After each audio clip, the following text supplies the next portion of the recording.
7 strange signs you're experiencing multidimensional awakening.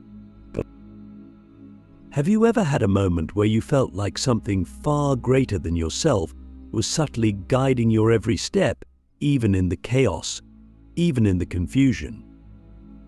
Maybe you woke up one morning and realized that the world felt different.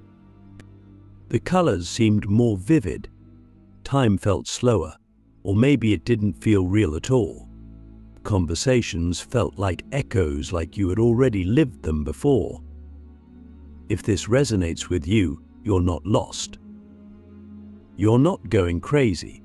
You're experiencing the early stages of a multidimensional awakening. And yes, it's real. It's more real than anything you've been taught to believe is normal. Let me take you on a journey. But before we go deep, I want you to ask yourself one thing. What if everything I believed about myself, my reality, and my purpose was just the surface? What if something beyond the veil of this physical world was trying to reach me right now? This is not fantasy. This is the quiet truth that billions of people will never access, not because it's hidden from them, but because they never look. Click subscribe to this channel to get more profound spiritual lesson. A multidimensional awakening is when you begin to remember that you are more than a body, more than a personality, more than a set of memories. It's when your consciousness begins to stretch beyond the 5 senses and taps into layers of reality that exist simultaneously beyond time, beyond space, beyond logic. And it doesn't happen through books or lectures. It happens through strange, unexplainable experiences that force you to question everything. It starts with signs, subtle yet undeniable signs. The first sign is what I call the unexplainable disconnection. You're surrounded by people, maybe even people you love, but something's changed. You feel like you're watching a movie you've already seen 1,000 times. Small talk becomes unbearable. You crave meaning. You crave silence. You crave something you can't put into words. And deep inside, there's a knowing, I'm not supposed to be here in this way anymore. This isn't depression. This is the soul beginning to pull you out of the simulation. You're unplugging from the frequency of the matrix, not the digital one, but the energetic one that governs mass consciousness. Then comes the second sign, heightened sensitivity to energy. You walk into a room and instantly feel what no one is saying. You brush past a stranger and feel their sadness like it's your own. You begin to pick up on patterns, synchronicities, vibrations. Your body becomes a tuning fork for the unseen. And it's overwhelming at first. You might feel like you're too sensitive, too emotional, too open. But in truth, you're becoming multidimensional. Your spirit is tuning into frequencies that most people have blocked out for survival. You're not broken, you're awakening. The third sign is the breakdown of linear time. You'll begin to notice that time doesn't feel real anymore.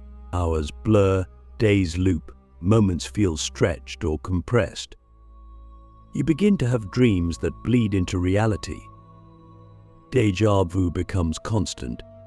You might say something and then see it happen hours later. Or you'll think of someone and they'll call you instantly. This isn't coincidence, it's quantum resonance. Your consciousness is beginning to operate outside the third dimension, where time is no longer a straight line, but a spiral. And suddenly your past, present, and future feel like one massive now. But here's where it gets even stranger. The fourth sign is that your identity begins to dissolve. You no longer resonate with the version of you that once fit so neatly into the world. You may look in the mirror and not recognize yourself, not just physically, but energetically. You might change your style, your voice, your interests. You begin to question every belief you inherited. You begin to feel like you're many people in one body. That's because you are. You are a multidimensional being. You've lived before. You are living now on multiple planes. And the version of you waking up is the one who remembers. Now, let's talk about the fifth sign: loss of interest in control. Before, you needed to figure everything out. You needed explanations, plans, proofs. But now, you start to feel strangely okay with not knowing. In fact, the more you surrender, the more magic happens.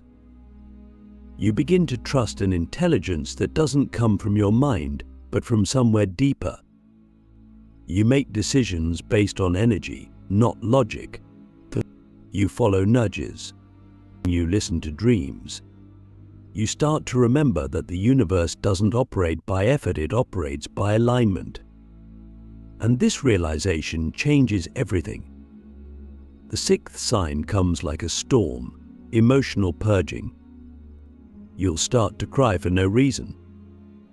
You'll feel waves of grief, rage, ecstasy, and love, sometimes all in one day. You'll revisit childhood wounds, ancestral traumas, even collective pain, and it will feel like it's all yours. But here's the truth: it's passing through you, not from you. You are becoming a channel, a vessel for cleansing not only your own karma, but that of your lineage, your past lives, even the collective unconscious. You're not just healing, you're being used as a portal for healing. That's how powerful you are. And finally, the seventh sign is the return of the inner voice. Not the voice of fear or doubt, but the inner knowing.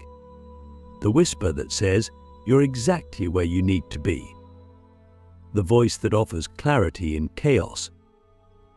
That nudges you toward the unknown, not with fear, but with reverence. This voice grows louder the more you trust it. And eventually it becomes the only voice you follow. Because you realize it's not just your intuition, it's your higher self.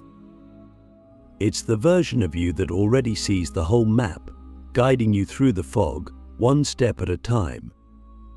So what does this all mean? It means you're waking up.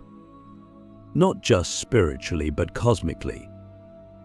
You're beginning to live in multiple layers of reality simultaneously. And yes, it's disorienting. Yes, it's lonely at times.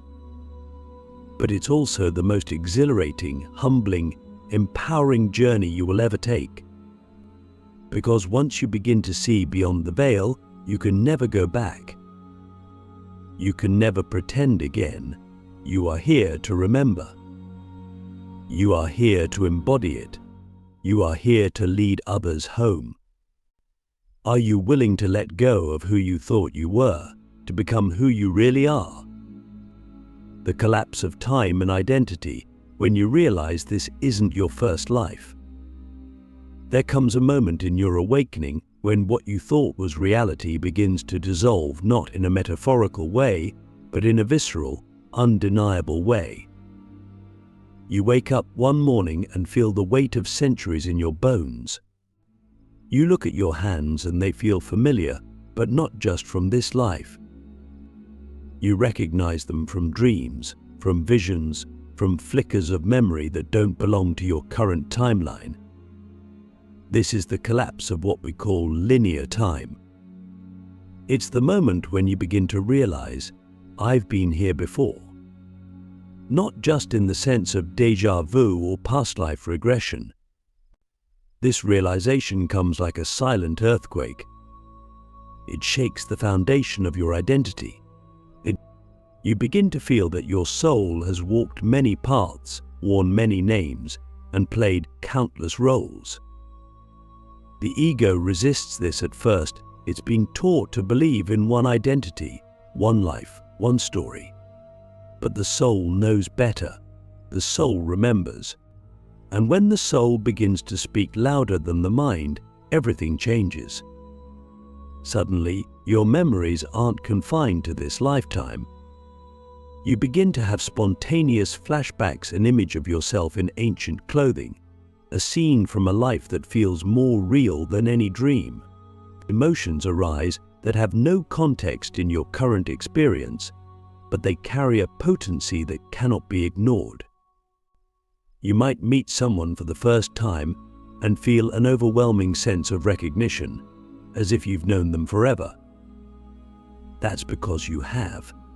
Multidimensional awakening reintroduces you to your soul family, those beings you've incarnated with through lifetimes to help each other evolve. And with this realization comes a deep unraveling. You begin to question everything you believed made you who you are: your name, your job, your culture, even your gender or nationality. You see now that these are costumes your soul chose for this round, not prisons to define you. You're not here to be a character in a play. You're here to remember that you are the actor, the director, and the scriptwriter, all at once. That's the power of awakening. It doesn't just reveal truth, it dismantles illusion. Time loses its grip on you. You stop obsessing over the future or clinging to the past. You start to move in rhythm with something deeper, something circular, spiral, infinite. You realize that time is a tool, not a truth. That the universe doesn't move in lines, but in cycles. And that you are part of a much larger pattern, repeating not as punishment, but as opportunity. With each cycle, another layer is revealed. Another memory is returned. Another version of you steps forward. You begin to see that the challenges in your life aren't random. They are echoes, reflections of unresolved energy from other lifetimes. Maybe the fear you can't shake isn't yours. Maybe it's an imprint from a life where you were persecuted for speaking your truth. Maybe the connection you feel to certain cultures, languages, or places isn't coincidence. Maybe it's your soul remembering where it left pieces of itself behind. This isn't fantasy. This is soul archaeology. And as you go deeper, you stop asking, "Who am I?" and start asking, "What part of me am I reclaiming now?" In the collapse of identity, there's an invitation to no longer live as a fragmented self, but as a multidimensional being, one who carries the wisdom of many lives, one who understands that truth is not fixed, but fluid, one who no longer sees life as something happening to them, but as something they're co-creating with the universe across dimensions. This is the embodiment of awakening, not just knowing, but living from the remembrance. And so, you begin to align your life with your soul's blueprint. You stop chasing what doesn't resonate. You let go of what's not aligned with your frequency. You stop trying to force your life to look like others and start cultivating a life that feels like you, the real you, the multidimensional one. You realize that some doors must close, not because you failed, but because you've outgrown the version of you that opened them. You begin to trust that what is meant for your soul's evolution will always find you, and what isn't will fall away no matter how tightly you cling. This is the liberation, when you stop living from memory and start living from mastery. When the past stops defining you and starts informing you. When you no longer ask the universe for answers, but become the space through which the answers arrive. You are not just remembering who you were. You are becoming who you were always meant to be. Are you willing to let go of the version of you that fit this world to become the version that transforms it? The space between worlds, navigating the void before rebirth. There is a strange and sacred place that few talk about on the path of awakening. It's not the beginning, where the signs are new and curiosity fuels you. It's not the end where clarity and alignment awaken joy. It's the middle, the in-between, the space between worlds. It's the void. And if you're here now, if you feel like everything you once knew is dissolving, but nothing new has fully arrived yet, you are not lost. You are in the most powerful part of your transformation. The void is the space where the old version of you has died, but the new one hasn't yet been born. It's where identities fade, where desires vanish, where what once mattered suddenly feels hollow. People around you may not understand what you're going through. They'll ask why you're distant, why you're quieter, why you're not excited like you used to be. But how can you explain to them that you're in a sacred cocoon, suspended between dimensions, waiting for a new self to emerge? This place is uncomfortable. It doesn't offer the high of spiritual breakthroughs or the comfort of old patterns. It offers silence, stillness, emptiness.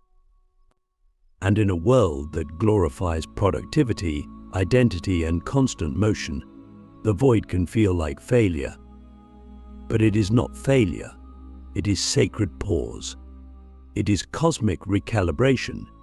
It is the universe clearing space in your field so that something unimaginable can take root. Here, you're stripped of distractions. You're forced to sit with the rawness of being. The ego panics in the void. It wants to grasp, to fix, to define. But the soul whispers, let it go. And if you truly listen, you'll start to notice that beneath the silence, something else is happening. Something deeper, something ancient. Your energy is shifting. Your frequency is rising. You're being prepared for a reality you haven't yet stepped into. In the void, your attachments will be tested. You may lose relationships that once felt central to your existence. You may walk away from careers, cities, or dreams that no longer resonate. You may feel alone not just physically, but cosmically. Like the universe has gone silent. But this silence is not abandonment. It is initiation. It is the space where your soul begins to speak in a language beyond words. And if you surrender to it, you'll begin to hear that language in everything, in the wind, in your breath, in the stillness between thoughts. You see, the void is not empty. It only appears empty to the mind. To the soul, it is full alive with possibility, vibrating with the codes of your next becoming. But these codes can't be forced. They must be received. And receiving requires trust. Can you trust what you cannot see yet? But can you trust that this dismantling is not the end, but the beginning of your rebirth? This is where the real strength is forged, not in action, but in surrender. Not in pushing, but in presence. Can you sit in the darkness without needing to light a fire? Can you hold space for your own becoming without needing to rush the process? Because the void isn't a punishment. It's a preparation. It's the space where your soul rewrites its architecture, where timelines collapse and converge, where the next version of you is coded into being. And yes, it feels like floating in nothingness.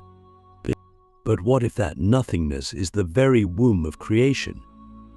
What if the universe is holding you, not abandoning you? What if rest is the ritual that precedes revelation? We are taught to fear the unknown, but the unknown is where all miracles are born. The challenge is not surviving the void.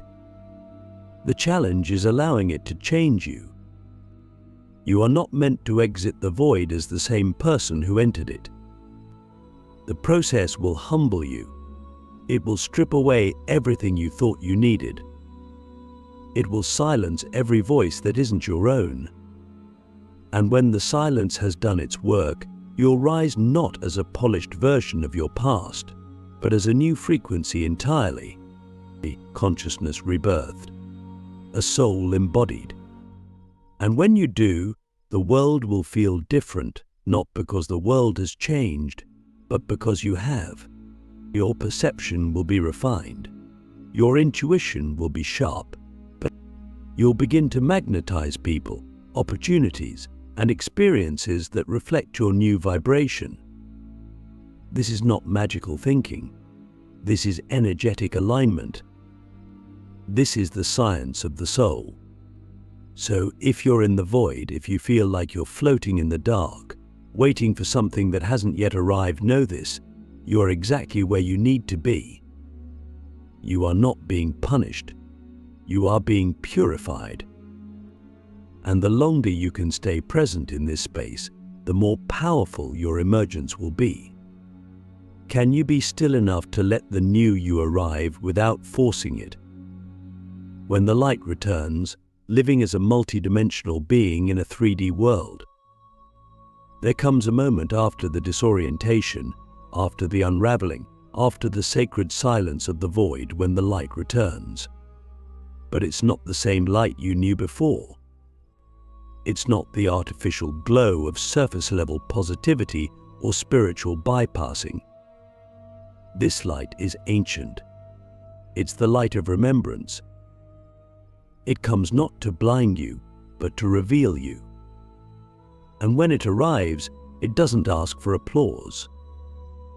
It simply settles into your bones, into your breath, into your being. You begin to realize, I'm still here, but I'm not the same. You've crossed a threshold. You've died and been reborn without ever leaving your body. You've navigated the invisible terrain of your soul. And now, you've returned with new eyes, new energy, and a new understanding of what it means to be alive. You are no longer playing the game of life by default.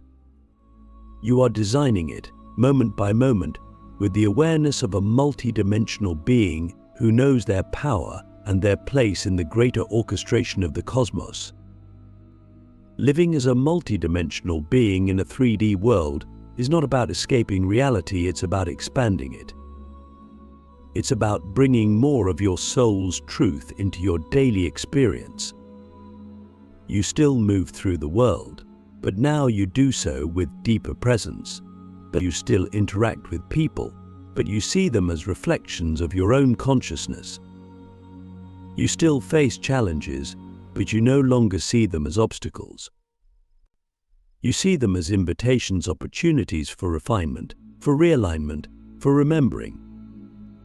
You begin to live from your inner guidance, not from fear or programming. Your decisions are no longer reactions, they are transmissions. But you speak less, but when you do, your words carry the weight of wisdom. You may not know all the answers, but you're no longer afraid to sit in the questions. You let go of the need to convince anyone of anything, but you allow your energy to speak for you. And it does. People start to notice something different. They can't explain it, but they feel it. They feel safer around you. They feel seen. Some will be drawn to you like a magnet, wanting to know your secret. Others may pull away, feeling exposed or confused. But you don't chase either. You understand now that your frequency is a filter, that what aligns stays, what doesn't fades, and both are blessings.